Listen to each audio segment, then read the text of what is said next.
what I found about need statement development is that probably 95% of people that I talk to already have a solution, and they just shut down and they say, you know, I don't really care about need statement development. I don't really care about finding unmet medical needs because I already know what I want to do. And so one thing I've tried to do is deliver what is the value of need statement development. Like, this is my sales pitch to you for why need statement development is something important that you should want to pay attention to. And so, you know, first of all, needs are enduring, solutions are fleeting. I mean, when we get into this, you'll see that a need, something like, you know, inexpensive, reliable transportation is a need that's been a need forever and will forever be a need in the future. And whether, you know, you're the person that invented the wheel, you know, eventually somebody's going to come and take over and have a bicycle, and if you think the bicycle is the best thing ever, at some point somebody in a motorcycle is going to blow by you, you know. And so those solutions to meet those needs keep on getting better and better and better. To understand what those needs are is a very powerful position. It allows you to come up with solutions. Biodesign calls it the DNA of solutions.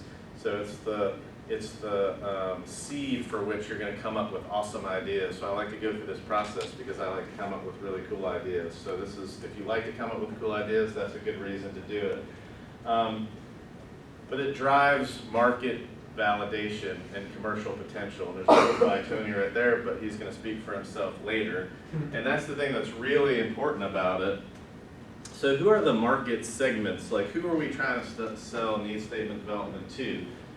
There's the solution agnostic innovators. This is who Biodesign sells need statement development to. These innovators who, they just don't care what the solution is, and they might not have any focus. They don't know what they're doing. And so the job of the process is to help find a focus for this group of people, and then take them through the process. But what about technology inventors that already have a solution? They're actually a customer that we want to sell this process to. Startup companies, they have limited bandwidth and a very specific expertise, and we're trying to sell this process to them too. So if that sounds like you, then you might want to learn about it. And then large corporations are typically constrained. They've got a sweet spot that that they might have a sweet spot technology. They might have distribution channels that are defined, and you know, this helps them potentially define target markets, or maybe see if their technology isn't the best fit for a particular market. But we want to sell it to them too. So here's an example. You know, if you're a large corporation that's constrained to this wheelhouse, you know, why might you want to do this?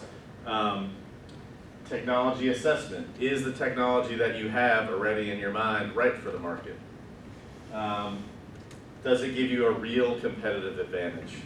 You know, you might come up with a solution or find a solution that's actually better than yours in this process.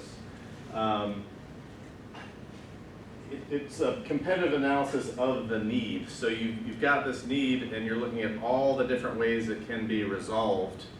And so you're determining if you've got the best place in the market, and you can come up with new solutions, maybe some blue sky solutions for down the road, or some iterative solutions that you can implement immediately. So those are some reasons why you might want to do it right now. What if you've got a solution in hand, but you're a startup company? It helps you think like a company. You know, a lot of startups are one-trick ponies. They've got one technology, and they're out there and they're pitching their technology.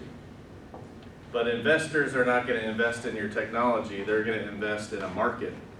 They're going to invest in a need that can be validated. And what they're going to do is they're going to validate that need. And whoever you're pitching to, if you're pitching to an investor, the investor is going to first validate that need. If you're pitching to a strategic company to acquire your technology, they're going to validate that need. Then, if there's a real need with a real market, they might look at your technology and say, hey, is this a really cool technology? But if there's no market there, it doesn't matter, right? So you're selling that need first. And if you go into a room and you try to pitch your technology, ears are going to shut off pretty quickly.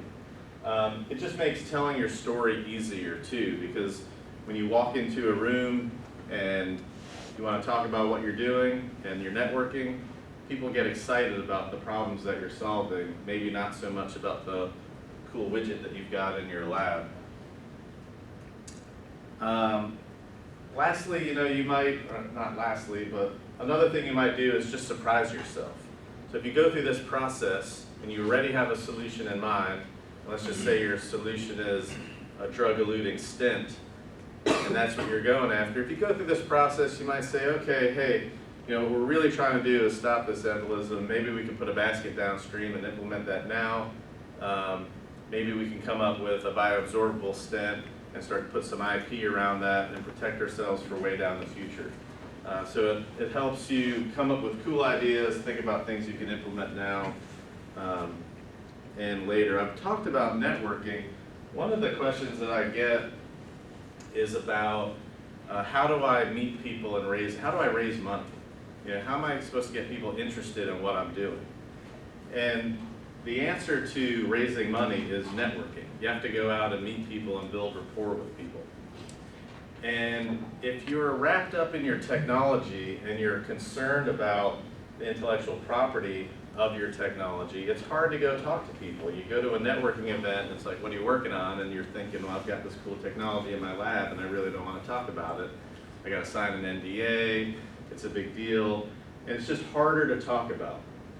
But if you can think in terms of needs and unmet needs, these are by definitions not public disclosures. And I'm not going to get into intellectual property today, but the things that you're trying to hold on tight to, your secret sauce, is not the need.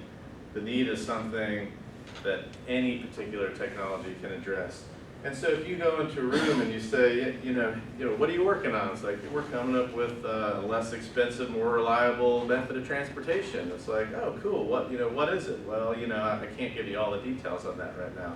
It just makes it easier to have that conversation, which could potentially lead to experienced leadership, could lead to people that are interested in putting some money into what you're doing.